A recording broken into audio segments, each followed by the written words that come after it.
Welcome back, everybody, to the Pittsburgh Pirates franchise here on MLB The Show 20. As today, we continue to go along here with season number 1. Gonna go forward quite a lot in this episode up to about the All-Star break.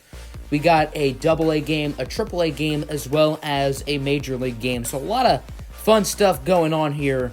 But we do have a quick little roster move. The first one is going to be Kyle Crick. Going down to AAA. He has not been good this year at all. ERA, that's nearly 8. Whip, higher than 2. He has just been absolutely atrocious, and he needs to rebound in the minor leagues in a big, big way. So get him down there and make sure he's better. And then who will be taking his roster spot? That will be reliever Dovydas Neverauskas, who had an ERA in 1.2 in AAA. He had a whip lower than 1. I think it was 0.6 or something for a while. But yeah, he's definitely more of an earned this spot. He will be a middle reliever, and Crick will be one of the setup guys in AAA. Might make him the closer because Sederland, the current closer, has too much stamina, I feel like, to not be like a lone reliever. And then another relief pitcher who's been a massive disappointment is Keone Kela. ERA higher than 8. Whip at nearly 1.5, and I think the ERA is a little bit misleading.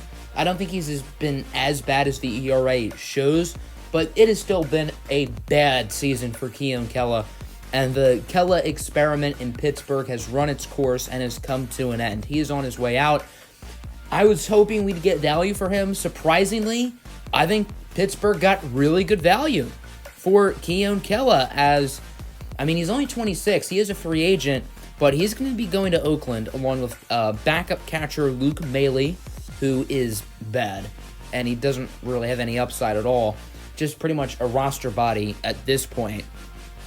He is hitting 155 this year, OPS lower than 450. And then Tomas Reyes, an outfield prospect who doesn't really bring a whole lot of value. They're going to the Oakland A's in exchange for 20-year-old outfield prospect Lazaro Armenteros from Cuba. The A's will take that. Clearly, they think they have something in Keone Kela. Those other two players are nothing special. And with Kela's age and talent, I'd think he'd be able to rebound. But the thing that surprises me here is the A's are not a contender. So I guess they clearly think they have something in Keone Kela long term. Otherwise, they wouldn't be doing that deal. And the A's, really outside of Ramon Laureano, don't have a lot of future pieces in that outfield. So I'm surprised they were so willing to trade Mr. Armenteros. And if you look at him, quality bat, very good on defense, and nice speed on the base passes as well. So he brings a lot of different things to the Pirates. And it says he has B potential, but it's an 89. So it's practically an A, which is really convenient. At only 20 years old, he's already quite solid as a 71 overall. That's the highest rated position player on our AAA team. But we're going to start with AA first. The Altoona Curve, currently 31 and 36, fifth place in the EL Western Division. And if you look at the lineup, there are a few interesting pieces. Mickey Moniak, the former number 1 overall pick by the Phillies. Travis Swaggerty. He was actually in AAA for a couple of weeks and then was sent down because of the Armenteros pickup. The AAA outfield is really crowded with Armenteros, Socrates Brito, Dylan Carlson, Tim Tebow. So we figured we would move Swaggerty down back to AA, where he was playing really well before he got moved up. And then here's a look at all of the lineups in their full entirety. And then the pitching rotation, got the big 2 of Brandon Waddle and Domingo Robles, both of whom are pitching really well. You'll get to see Cody Bolton in today's episode. His ERA nearly 4, the worst starter when it comes to statistics in the rotation. So I guess that's interesting. And the bullpen is actually doing quite well for this team. So it looks like it's the bats that's letting them down. We're going to head out to Barnes Canyon Ballpark here for some AA minor league action, as the Altoona Curve going to be taking on the Reading Fightin' Phils, the AA affiliate of the Philadelphia Phillies. There's a look at both lineups in this game, 1-9. Mickey Moniak playing his former organization and spent some time here in AA with the Fightin' Phils, so he gets to play against his former team. A little bit of a revenge game for him. So here's Cody Bolton, 4-5, 4.06 ERA in 13 starts. Pretty much the textbook definition of average, as he's going to start this game off striking the center fielder Tom Gutierrez, and then there's Logan Forsythe, a former Major League veteran. He's going to strike out as well. On the mound for the Phillies would be Aniel de los Santos. He's had not a great year, 5.05 ERA. You'd like to see that a little bit higher for a guy in this Phillies organization who has a lot of upside.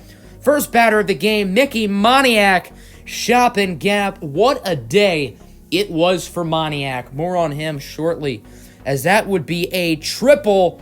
Oh, baby, a triple. Oh, yeah. His third of the year, and he would get home as Blind Madras would ground out to first, but Moniak does advance safely, and the Curve lead it 1-0. Now on to the top of the second. Nice double play there as the shortstop Tolman able to tag second, get it to first for the out, and then Cody Bolton gonna plunk the batter. Emerson Armas would get nailed, as that would lead to nothing, however. Let's go to the bottom of the second now. There's a nice shot for the Altoona Curve.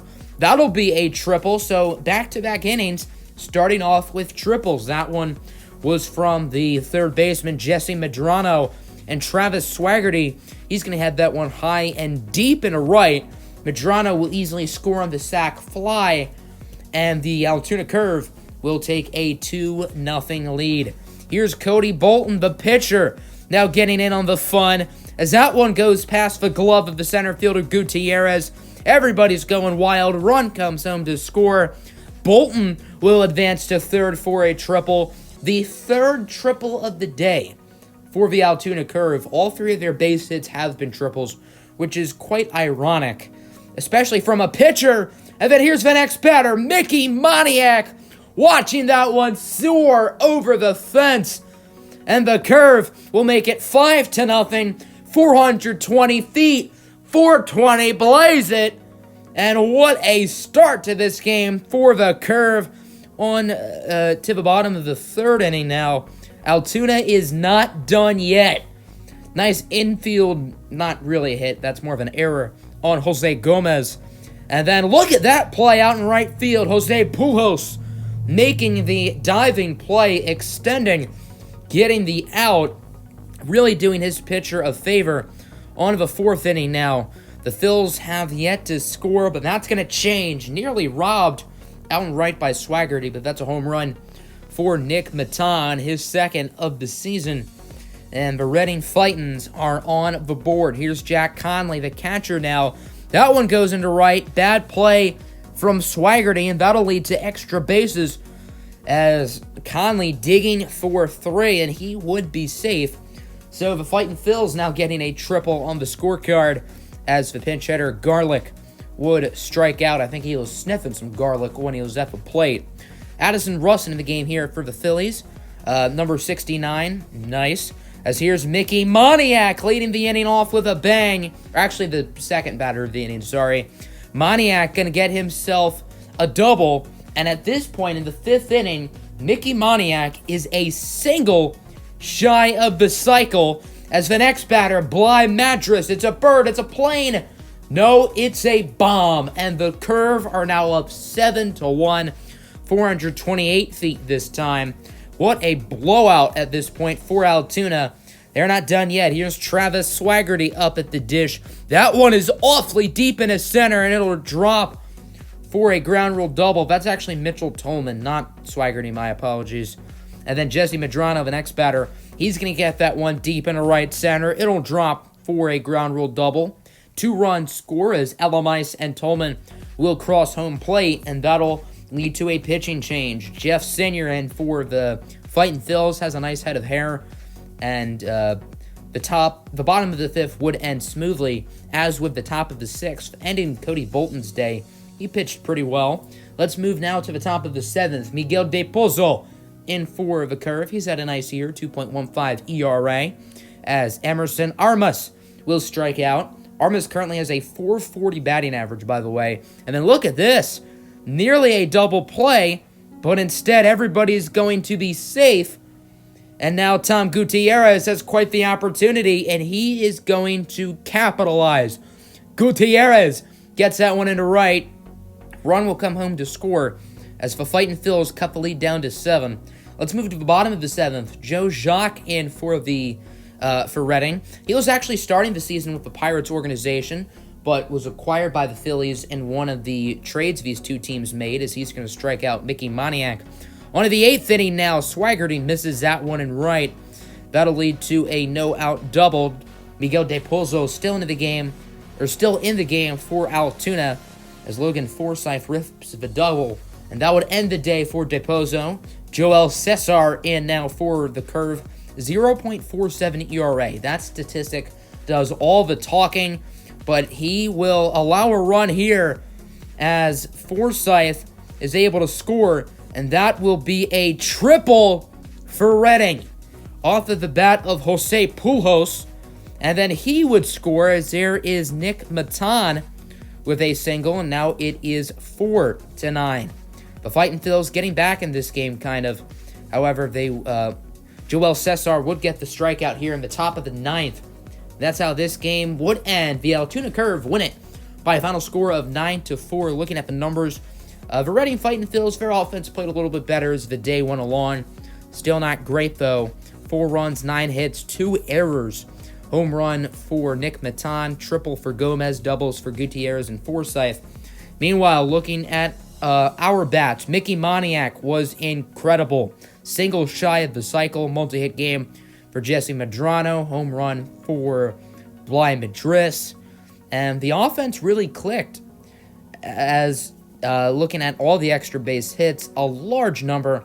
Medrano and Swaggerty also had RBIs. Looking at the pitching, De Los Santos struggled for the Fightin' Phils, and then Russ did as well. But after that, Senior and Jacques were able to get the job done to finish it off the game. Meanwhile, for Altoona, Bolton gets the win. Del Pozo kind of struggled, and then Joel Cesar, not with his best performance, but he didn't do badly, per se.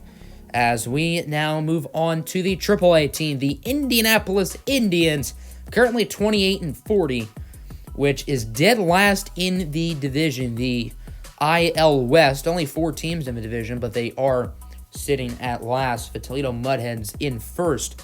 The Bats are in second. That's the team who the Indians will be facing off in this game. And the Indians are second to last in the conference behind the Tides, the AAA affiliate of the Baltimore Orioles.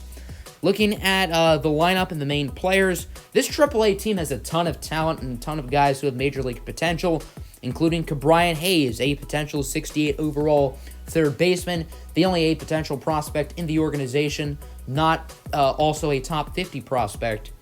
Of course, Lazaro Armenteros will be making his team debut in this one as well. He'll be hitting in the 3-hole.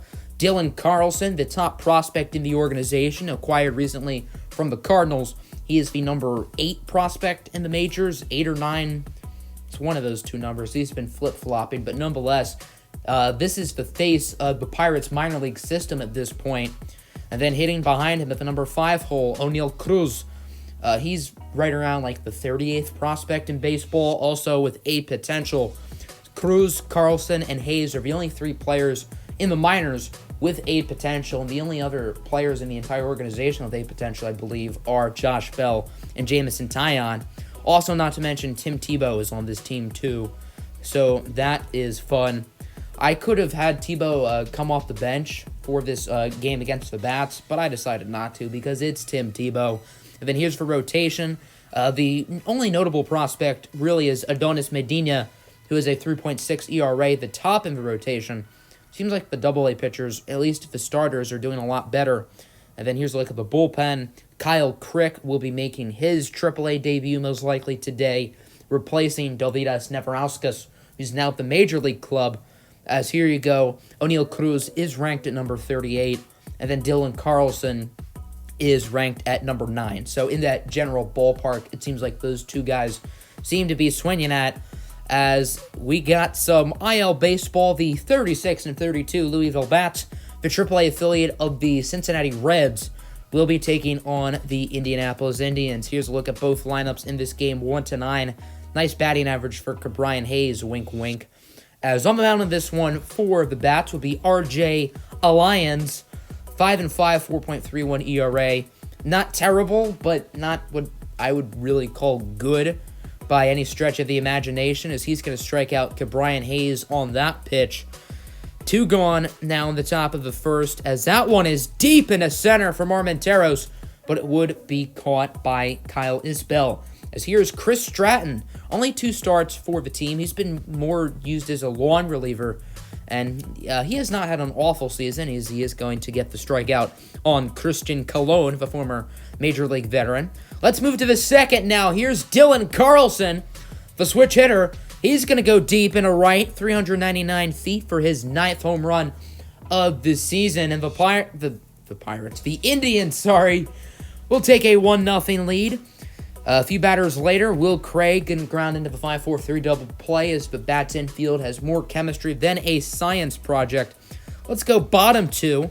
The Indians trying to get a double play, but it does not work as Ke'Bryan Hayes bobbles the ball, and a run will score because of it. So now it's 1-1. Here's Alfredo Rodriguez, the shortstop, shopping gap into left. The left fielder, Carlson, will bobble it. A run comes home to score, and now it's 2-1. The Indians' defense just is non-existent up to this point. Inning would end as R.J. Alanes would strike out. Let's move to the top of the fourth now. Here's Dylan Carlson, who already went yard for the Indians. Nearly does it again. He's going to have to settle, in air quotes, for a triple. Carlson, the only player on the team with a base hit today, and he is currently sitting at 2. His second triple of the season. And then O'Neal Cruz, the other top 50 prospect, will drive him in as the Dominican Republic native will get the single, making it tied at 2. But the inning will not last too much longer. There's Hunter Owen grounding into a double play. Let's move to the bottom of the fourth now. The Bats would get the lead right back as they get the home run off of the bat of Scott Schebler, as there is Tyler Stevenson striking out. A bunch of former Major League veterans in this lineup. Not too long later, here's Brantley Bell going deep in the left, and the Bats will now make it 4-2. On to the fifth inning now. It is Tebow time, ladies and gentlemen. Tim Tebow with this single, putting 2 runners on, 1 out for Ke'Bryan Hayes, and that one goes off of the glove of the third baseman as Brantley Bell bobbles it, and that'll be an infield hit for Ke'Bryan Hayes. Lazaro Armenteros will draw a walk, run scores, and the bases are loaded for Dylan Carlson, who is going to strike out, and then O'Neal Cruz will ground out.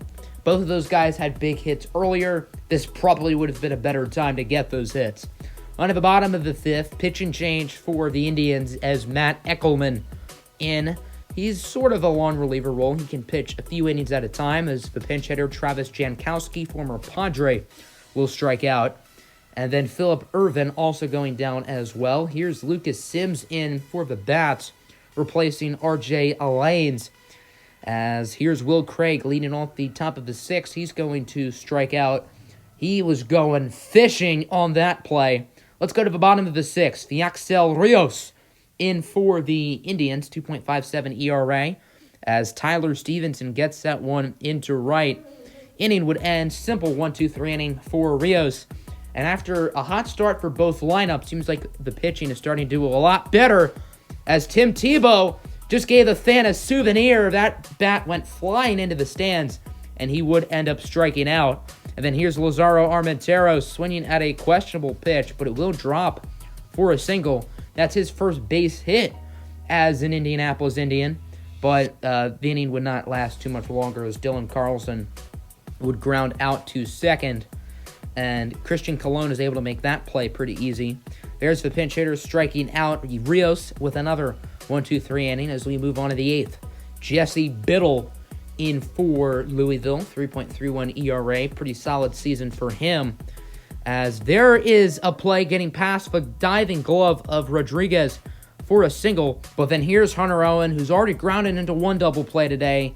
He's going to ground into another, ending the top of the eighth. Let's move to the bottom of the eighth. Look who it is in the game. Kyle Crick.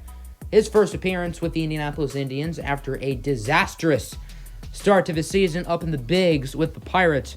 As he's going to strike out Christian Colon right there. And then Phillip Ervin. That should have been a single, but Craig with an excellent diving play. Let's move to the ninth. Nate Jones on for the save. In 22 save appearances, he's gotten 20 saves. One out for Tim Tebow. He's going to get another base hit, getting the single into center. That'll bring up a prime opportunity here for Ke'Bryan Hayes, and he's going to rip a single into left. 2 on, 1 out for Lazaro Armenteros. That should have been a walk. Instead, it's a strikeout. So now the game goes into the hands of Dylan Carlson, and that one should have been a single, but Alfredo Rodriguez makes a great play, and the Bats get a win. That would have likely scored Tebow as well, so a massive play for Louisville, and that's how this game will come to a close. What a win for the Bats. What an ending, as neither team scored after the 5th inning. Here's a look at your box score. Dylan Carlson started off really well. A few nice hits for O'Neal Cruz. Ke'Bryan Hayes had a multi-hit game. Carlson was actually the only player off an extra base hit. Both Carlson and Cruz had RBIs along with Lazaro Armenteros. Here's a look at the Louisville Bats. They only had 5 hits, but they got the win despite 12 from Indianapolis. And now it's time to talk about the big leagues. And we do have a minor trade here. Jason DeLay heading to the Nationals organization for Wellington Castillo. You may know this name if you have followed the channel for a while. Legend in our Diamondback series last season. He was a starting catcher for seasons 2 and 3. And the reason why this move is being made is because with Luke Maile being traded in the Armenteros deal, a backup catcher is needed, and John Ryan Murphy has not played well enough to earn that spot.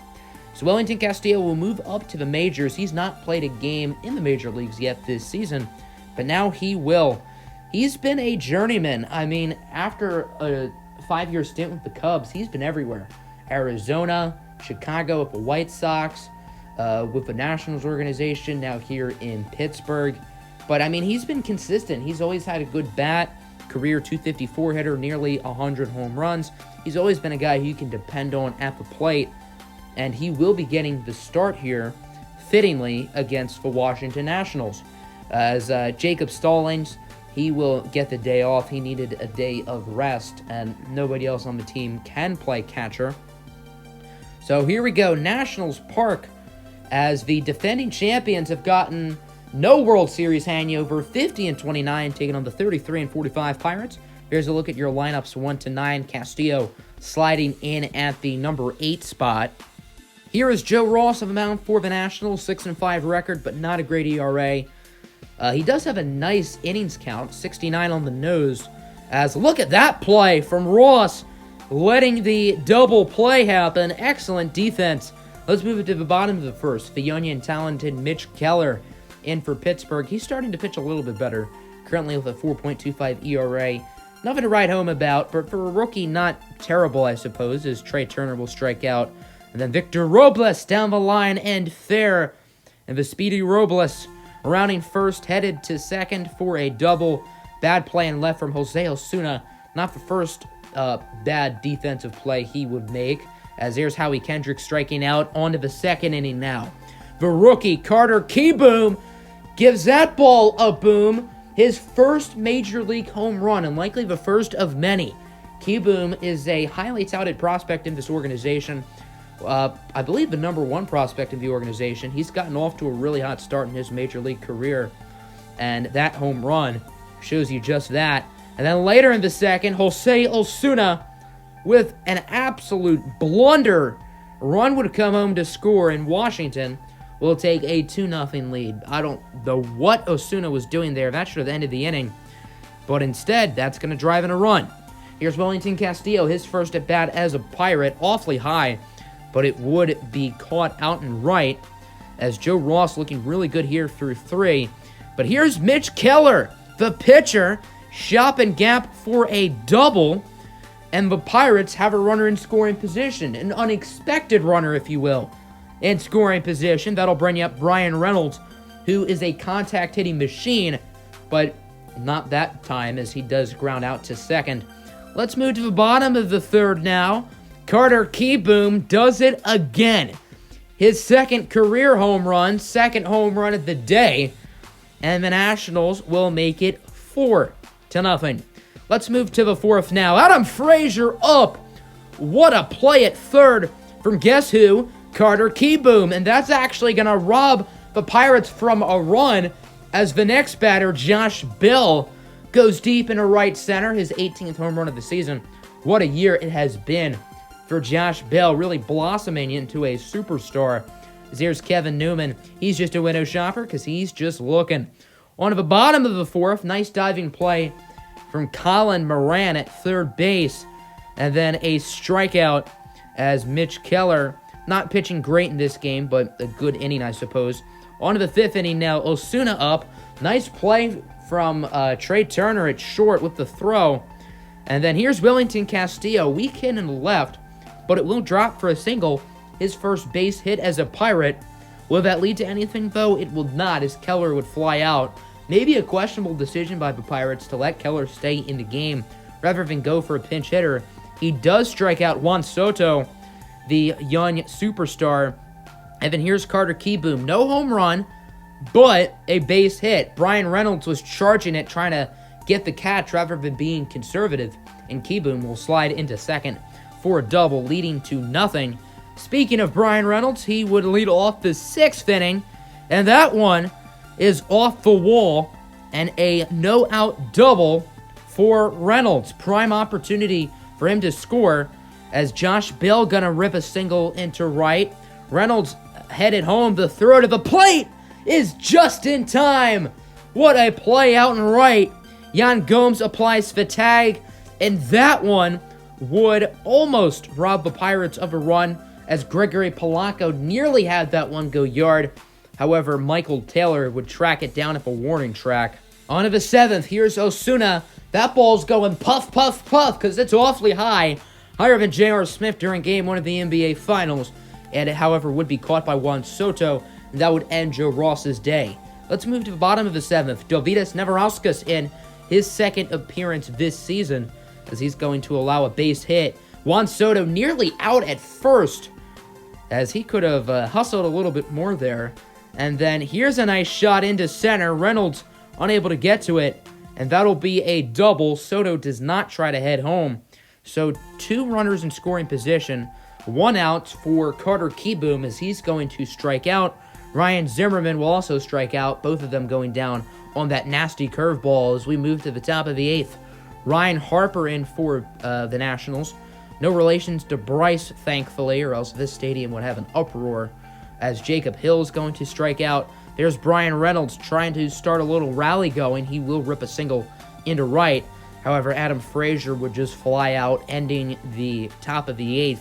Pittsburgh's going to have to score at least 3 in the 9th to keep it going. On to the bottom of the 8th, Aroydis Vizcaíno in. He's going to be the new closer for Pittsburgh with Kella gone, but I guess not today as he is getting an earlier role as he does get the strikeout. Let's go to the 9th now. Will Harris on for the save, 24 for 26 this season. And his first batter, Josh Bell, goes deep for the second time today. This could start something ugly for Harris. Wink, wink. As that'll be Bell's 19th home run of the season, 413 feet. But ladies and gentlemen, we are just getting started. The next batter, Gregory Polanco, goes deep into right. This time, that ball was way out of here, his 15th of the season. But we are not done yet. The next batter, Kevin Newman, goes deep into left center. And the Pirates have tied the game up at 4. Back-to-back-to-back home runs for Pittsburgh. No more Will Harris, Hunter Strickland into the game for Washington. Harris only saw 3 batters. They all went yard. Here's Jose Osuna trying to keep the fun going. That one goes into the left center gap for a double. And the Pirates have a runner in scoring position with an opportunity to take the lead. Wellington Castillo up as Osuna trying to steal third, and he will be gunned down by Yan Gomes. Let's move to the bottom of the 9th now. Emmanuel Clase in for Pittsburgh as he has a 5 ERA on the dot. He will strike out Victor Robles. And then here's Juan Soto with 2 gone, keeping the inning alive. Soto, who's quietly had a really good day, ripping a double into right.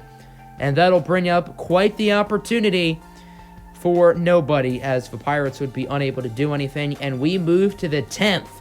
There's an infield single for Frazier. However, Josh Bell would strike out. Let's go to the bottom of the 10th now. Michael Feliz in for Pittsburgh, 6.71 ERA. That's not pretty, as he gets Carter Kieboom to go down looking. There's Ryan Zimmerman going to draw a walk. So the winning run is on first for the Nationals, to no avail. Jan Gomes will strike out. And now on to the 11th. Wander Suero in for the Nationals, 3.38 ERA. As with one gone, here's Kevin Newman. He's going to rip a single into center, and that gives the Pirates a prime opportunity to do something. Colin Moran, full count, thought that was a walk. Instead, he goes down looking. On to the bottom of the 11th, Trey Turner. He's going to put the ice in the dagger and the money in the grave. As Turner, the leadoff man, goes deep into left field. Sayonara baseball game, as the Nationals will walk it off. Turner with his 13th home run of the season, and probably his most important, as the Nationals will finish this game off with a win by the final score of 5-4. Turner getting treated by his teammates at home plate as they got a celebration in Washington. Here's a look at the numbers. Big game for Josh Bell. He went yard twice. Brian Reynolds with a 3-hit game. Home runs for Polanco and Newman as well. They all drove in runs. Pirates only drove in runs from solo homers. Keller was meh. The bullpen was actually really good until the home run by Trey Turner. Speaking of Turner and his Nationals, here's a look at their box score. 3-hit games for Juan Soto and Carter Kieboom, who was very good. Also, the home run, obviously, from Trey Turner. And then if you look at their pitching, Joe Ross was very good. Will Harris was really the only one who struggled for the Nationals, blowing his 3rd save of this season. So we would do some simulating up to the final game before the All-Star break. And in a 16-game span, we would go 2-14. This Pirates baseball club has fallen off a cliff. 35-60. Ouch. Not pretty. Let's look at the numbers. Brian Reynolds now over 300.